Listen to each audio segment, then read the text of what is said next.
Half a day. I'm Lieutenant Tim Gorman, Joint Region Marianas Public Affairs Officer, and this is my wife Marie. Half a day. Welcome to Island Palate and welcome to our home. We've been on the island for about 2.5 months. We've tried a lot of local food, including some Chamorro cuisine that we love. Today we want to show you something that we love too. It's pizza. First and most important, we're going to wash our hands.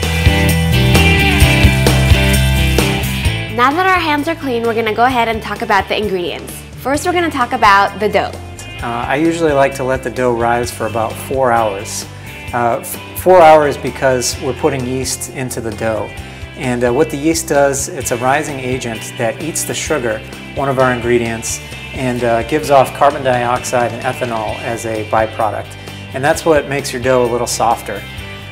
So our basic ingredients are, we've got 3 cups of flour, cup of warm water, 2 1/4 teaspoons of that active dry yeast that I spoke of, 1/2 tablespoon of sugar, 2 tablespoons of olive oil, 1.5 teaspoons of salt. I have cornmeal up here.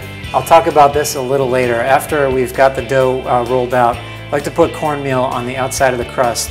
That's one of Marie's secrets. It gives it a little bit of a crispiness after you cook it. And then we're going to talk about the toppings.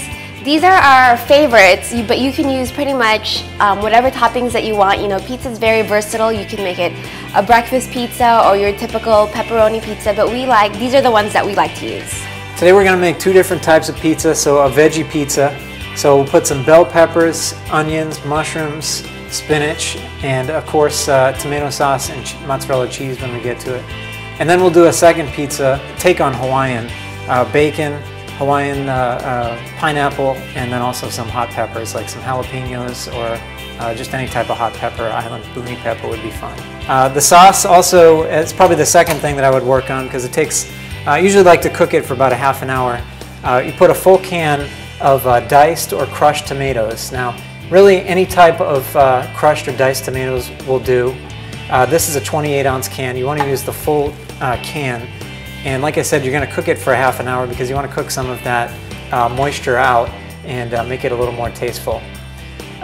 First, what we're going to do is just oil the pan with some olive oil, chop up some garlic and put that in the sauce. And then, like I said, cook the moisture out of those tomatoes. Our spices are just some oregano, pepper. You can add other things, paprika, any type of hot crushed red pepper if you like that. And then Marie's second secret ingredient is the apple cider vinegar. Something you might not expect, but once you add it to the sauce, it gives it a little bit of sweetness that you wouldn't expect, but it tastes great. All right, so first we're going to do the dough. We like something that's a little softer, so that's why we have what we call a New York style soft pizza crust that we found on Google. So first, 3 cups of flour, all-purpose flour. And what we're putting it into here is a bread maker. You definitely don't need a bread maker. I think it makes things easier. But all we do is we put all of the ingredients in the bread maker. It has a setting for pizza. We'll turn it on. It takes about 45 minutes to mix, including adding that yeast. So there's our 3 cups of flour. Next, we're going to add 1.5 tablespoons of sugar. And once again, it's for that yeast. If you don't put the sugar in, it might not rise properly. 1.5 teaspoons of salt. Maybe that's about 1.5 teaspoons. 2 tablespoons of olive oil. It's about right. The last thing we have to do is 1 cup of water. Add that. The yeast is going to go in the top. 2 1/4 teaspoons of yeast.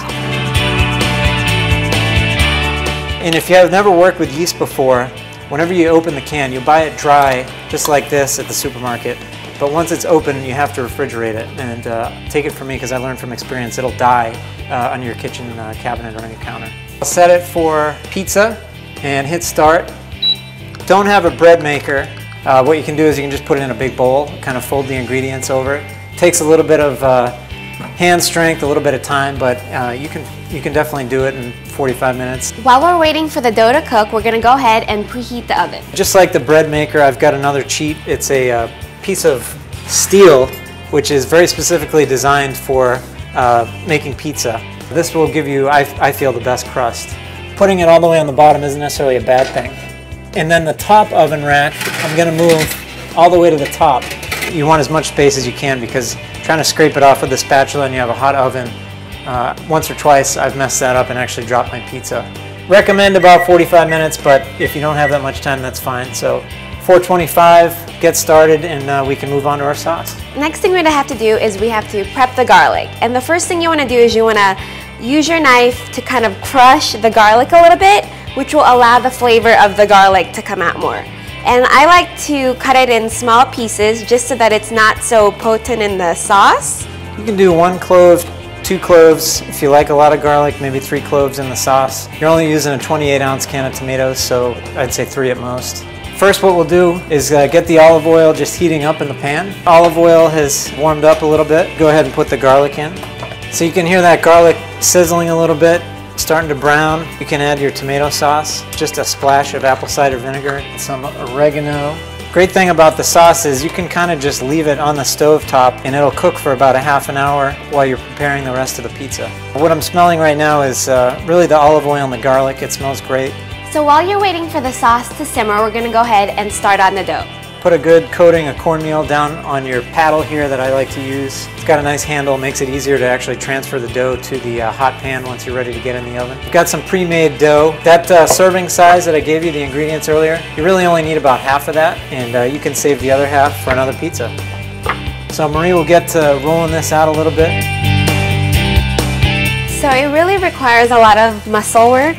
So we're making pizza here because pizza is definitely my favorite food. I think after I married Marie, she learned to like it too if she didn't already. So we like to do at least 1 veggie pizza just to get our 1 serving of vegetable. So just a little bit of onion, a little bit of mushroom, some bell pepper just to add some color. And lastly, you can get your own spinach from the store, but we like to get the pre-washed and pre-cut one.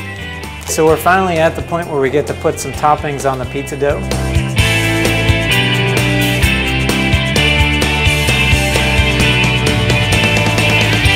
So we're ready to put it right in the baking can. And let that cook for maybe about 15 minutes. How's it look? So as soon as you take a bite into it, you can immediately taste the flavor of the vegetables, and so you have the spinach on the bottom, but you immediately taste like the mushrooms, all the vegetables on top. And I usually like to add a little bit of red chili flakes just because I like a little bit of heat in my pizza.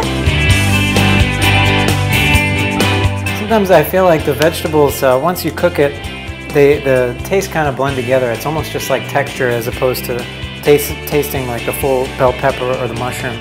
What I do when I bite into it, what I really taste is kind of the tanginess and the sweetness of that apple cider vinegar. So now we're going to get started on our second pizza, and we're going to make a twist on the Hawaiian pizza. So we're going to put some pineapple and some bacon. I'll put the cheese on next, and then Marie, if you want to put that pineapple on. I'm going to add just some peppers. We've got plenty cut up for that other pizza. So let's get her in the oven. Let that cook for maybe about 15 minutes.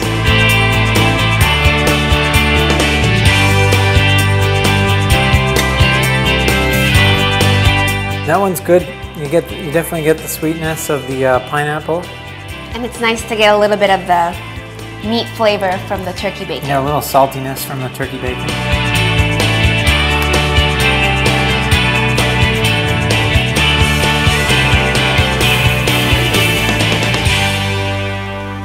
Thank you so much for joining us here on the Island Palate. We enjoyed welcoming you into our home. Hopefully you learned something about pizza making and get an opportunity to try this for yourself. We'll see you next time. Adios. Adios.